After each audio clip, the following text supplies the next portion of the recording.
नमस्कार, स्वराज में आप सबों का स्वागत है। मैं हूं संतोष सिंह और आज हम स्वराज में बात कर रहे हैं अमित शाह के बिहार दौरे की। जी हां, बीजेपी अमित शाह के बिहार दौरे को सफल बनाने के लिए अपनी पूरी ताकत झोंकती है। स्वाभाविक भी है, क्योंकि जिस नैरेटिव के सहारे बीजेपी बिहार को साधने की सोच रही है, उसके सबसे जो फर्टाइल भूमि है, उस भूमि पर अमित शाह आ रहे हैं। जी हां, हम बात सीमांचल की कर रहे हैं और सीमांचल के उन इलाकों को कर रहे हैं जहां बिहार में सबसे ज्यादा मुस्लिम आबादी रहते हैं, चाहे वो किशनगंज का इलाका हो, पूर्णिया का इलाका हो, अररिया हो और कटिहार हो। अमित शाह की पूर्णिया में सभा होगी और किशनगंज में लोगों से मुलाकात उनकी होगी। मतलब साफ है कि किशनगंज और अररिया, पूर्णिया और कटिहार के सहारे बिहार में भी एक कैराना खोजने की कोशिश हो रही है बीजेपी के द्वारा, और पिच भी वही रहेगा। ये साफ दिख रहा है जिस तरीके से बीजेपी के नेता उन इलाकों में कार्यक्रम के दौरान अब बात रखते रहे, जिस तरह अंदाज में बात रखते रहे, तो पिच भी वही रहेगा। अब देखना यह है कि अमित शाह उस पिच को कैसे आगे बढ़ाते हैं।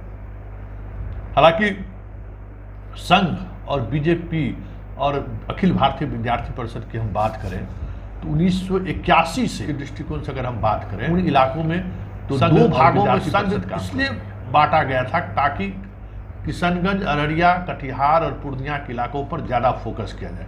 उस दौर में 80 के दौर में उत्तर बिहार, मध्य बिहार और दक्षिण बिहार, मतलब उत्तर बिहार में गंगा के उस पार का इलाका, मध्य बिहार में पटना के इस पार का इलाका, दक्षिण बिहार में झारखंड।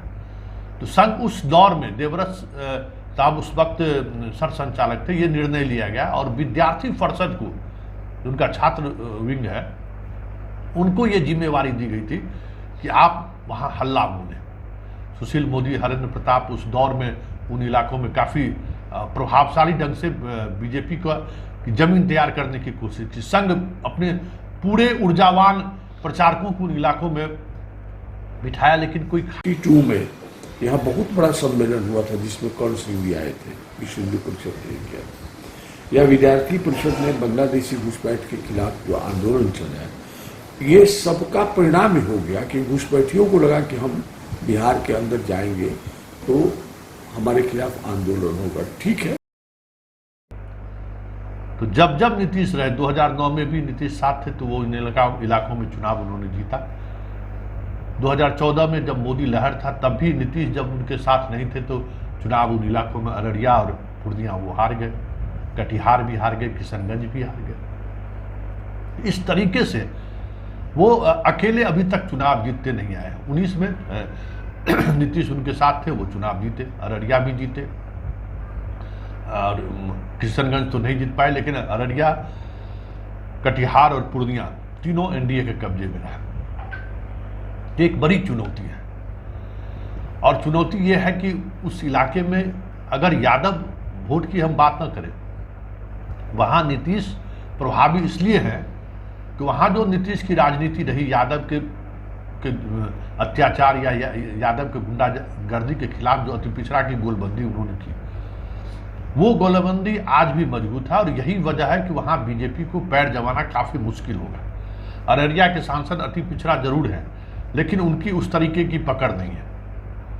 और दूसरी ओर नीतीश के लिए भी अपना किला बचाए रखना काफ़ी चुनौती भरा होगा। मोदी और शाह अगर उस तरीके से वहाँ पे हमलावर होंगे तो नीतीश के लिए भी। अभी माननीय गृह मंत्री जी का जो कार्यक्रम है पूर्णिया, उसको लेकर के भी सभी सदस्यों को हम लोगों ने बताया और आगे की रणनीति हम लोगों ने तैयार की। और 23 तारीख के बाद पूर्णिया, किशनगंज और कटिहार में महागठबंधन का संयुक्त रैली के लिए सांप्रदायिक सद्भाव रैली आयोजित करिए।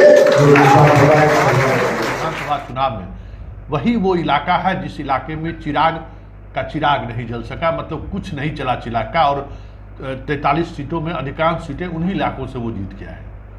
इसलिए नीतीश का भी वो गढ़ है और नीतीश इसलिए जैसे ही अमित शाह का कार्यक्रम खत्म होगा, अपने पार्टी के तमाम वर्कर को खुद सीमांचल के इलाकों में छोटी और बड़ी रैली करने जा रहे हैं, ताकि जो सांप्रदायिक ध्रुवीकरण करने की जो कोशिश चलेगी उसको रोका जाए।